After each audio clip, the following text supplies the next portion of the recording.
የውጭ ምንዛሬ ማሻሻያና አዲሱ የገበያ እውነታ። በሀገራችን የውጭ ምንዛሬ ተመን በገበያ እንዲወሰን ከተደረገበት የማክሮ ኢኮኖሚ ማሻሻያ ወዲህ በንግዱና በፋይናንሱ ዓለም ውስጥ የነበሩ አሮጌ ሕጎች ሙሉ በሙሉ ተቀይረዋል። ቀደም ሲል ዶላር በባንክ ጠፋ፣ በጥቁር ገበያ ናረ በሚል ይደረግ የነበረው ልማዳዊ ወቀሳ ዛሬ ቆሟል። አሁን ገበያው ሌላ ፍጹም አዲስና ያልተለመደ የፍልሚያ ምዕራፍ ውስጥ ገብቷል።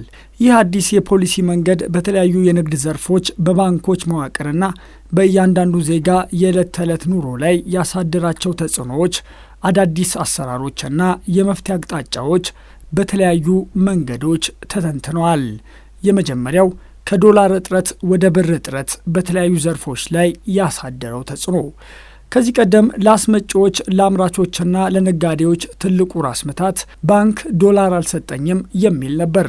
ዛሬ ማሻሻያውን ተከትሎ ባንኮች ዶላር ማቅረብ ቢጀምሩም ይህ መፍትሄ የብር ፍሰት እጥረት የሚባል ሌላ ትልቅ ወጥመድ ይዞ መጥቷል።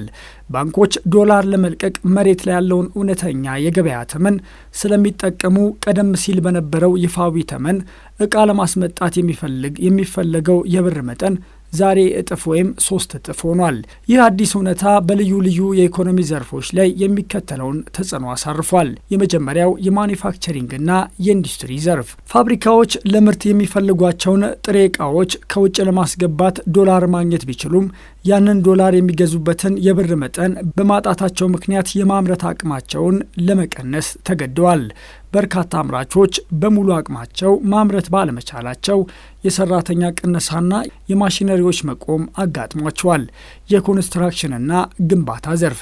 ለግንባታ የሚፈለጉ እንደ ሲሚንቶ፣ ብረት፣ ኤሌክትሮኒክስና የፊኒሽንግ ዕቃዎች የማስመጫ ወጪ በከፍተኛ ሁኔታ በማደጉ ምክንያት በርካታ አልሚዎችና ተቋራጮች ፕሮጀክቶቻቸውን ለማቆም ወይም ለማራዘም ተገደዋል። ይህም በዘርፉ ያለውን የስራ ዕድል አቀዝቅዞታል። የኢምፖርት ኤክስፖርትና ኮስሞቲክስ ንግድ። የመዋቢያና አልባሳት አስመጪዎች ቀደም ሲል በትንሽ ካፒታል ይንቀሳቀሱ የነበረ ቢሆንም አሁን ግን የጉምሩክ ታሪፍና የምንዛሬ ተመኑ በፈጠረው ጫና ምክንያት በርካቶች ከገበያ እየወጡ ይገኛሉ። በሌላ በኩል ኢምፖርት የሚያደርጉ ነጋዴዎች ከተሻለው የምንዛሬ ተመን ተጠቃሚ ቢሆኑም የሀገር ውስጥ የሰብልና የምርት ግዢ ዋጋ አብሮ በመናሩ ምክንያት የሚጠበቀውን ያህል የትርፍ ምጣኔ ማግኘት አልቻሉም። የመኪና ገበያ ተግዳሮት። የመኪና ገበያው ከዚህ ቀደም ቀናት ሲጨምሩ ዋጋ ይጨምራል በሚል ግምት ላይ የተመሰረተ ኢንቨስትመንት ነበር። ዛሬ ግን በገበያው ተመን ምክንያት አዳዲስ መኪናዎችን ለማስመጣት የሚጠየቀው የጉምሩክ ቀረጥ በመጨመሩና በሀገር ውስጥ ያለው የብር እጥረት በመባባሱ የመኪና ማሳያዎች ወይንም ሾውሩምስ ገዢ በማጣት ትልቅ የዋጋ እክል ውስጥ ወድቀዋል። የዋጋ መረጋጋት ወይስ የፍጆታ መቀነስ? ይህ የማሻሻያ እርምጃ በእያንዳንዱ ዜጋ ማዕድ ላይ እያደረሰ ያለው ተጽዕኖ ብዙ ጊዜ ከሚወራው የተለየ መልክ እየያዘ ነው።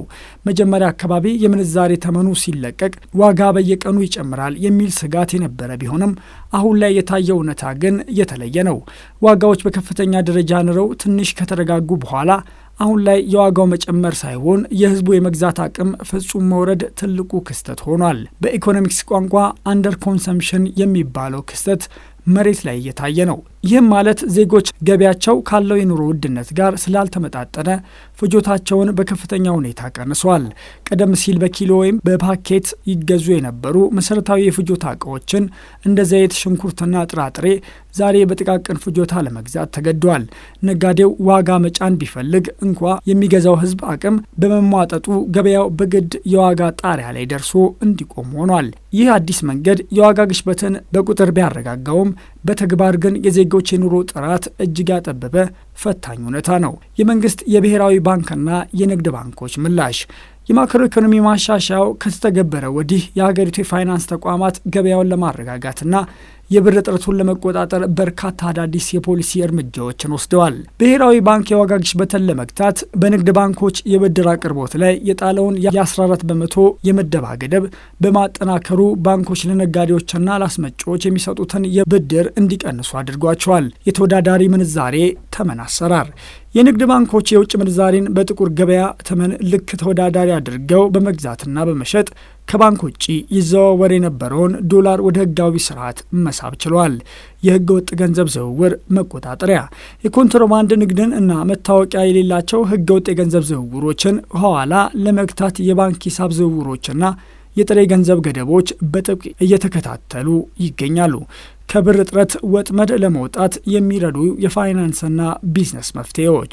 ነጋዴዎችና አምራቾች ከዚህ አዲስ የገበያ ፈተና ጋር ተላምደው ለመቀጠልና ዘላቂ ህልውናቸውን ለማረጋገጥ የሚከተሉትን የባለሙያ ምክሮችና የኢኮኖሚክስ መፍትሄዎች መተግበር ይኖርባቸዋል። የካፒታልና የምርት ስትራቴጂን ማስተካከል። ነጋዴዎች አቅማቸው በማይፈቅደው መጠን ከፍተኛ ክምችት ከመያዝ ይልቅ በጥቂት ገንዘብ ቶሎ የሚሸጡ እቃዎችን በማስወጣት የጥሬ ገንዘብ እንቅስቃሴያቸውን ካሽፍሎው ህያው ማድረግ አለባቸው። የሽርክናና የጋራ ኢንቨስትመንት መዋቅሮች። አስመጪዎችና ነጋዴዎች በተናጠል ዶላር ለመግዛት ከሚታገሉ ይልቅ አቅምን በማጣመር በጋራ በመሆን የውጭ ንግድ ስራዎችን ማከናወን የብር ካፒታል እጥረቱን ያቃልለዋል። ሀገር በቀል ጥሬ ዕቃዎችን መጠቀም። አምራች ኢንዱስትሪዎች ሙሉ በሙሉ ከውጭ በሚገቡ ጥሬ ዕቃዎች ላይ ከመደገፍ ይልቅ የሀገር ውስጥ አማራጮችን ለመጠቀም የቴክኖሎጂና የአሰራር ለውጥ ማድረግ ይኖርባቸዋል። የውጭ ንግድ ወይም ኤክስፖርት ዘርፍ ላይ መሰማራት። የውጭ ምንዛሬ የሚያመጡ የውጭ ንግድ ስራዎች ላይ የሚሰማሩ ነጋዴዎች የራሳቸውን ዶላር የማመንጨት አቅም ስለሚያዳብሩ ከባንክ ዶላር የመጠባበቅ የብር እጥረት ጫናቸውን መቀነስ ይችላሉ። በአጠቃላይ ሲታይ የውጭ ምንዛሬ ማሻሻያው የቆዩ የፋይናንስ እክሎችን ቢቀርፍም ከብር እጥረት እስከ የመግዛት አቅም መዳከም ያሉ አዳዲስ የመሬት ላይ እውነታዎችን ይዞ ወጥቷል። የዚህ ፖሊሲ ዘላቂ ስኬት የሚወሰነው ንግዶች ከአዲሱ አሰራር ጋር ራሳቸውን በሚያላምዱበት የመለዋወጥ አቅምና በፋይናንስ ተቋማት የሚሰጡ ማስተካከያ እርምጃዎች ቅንጅት ላይ ይሆናል።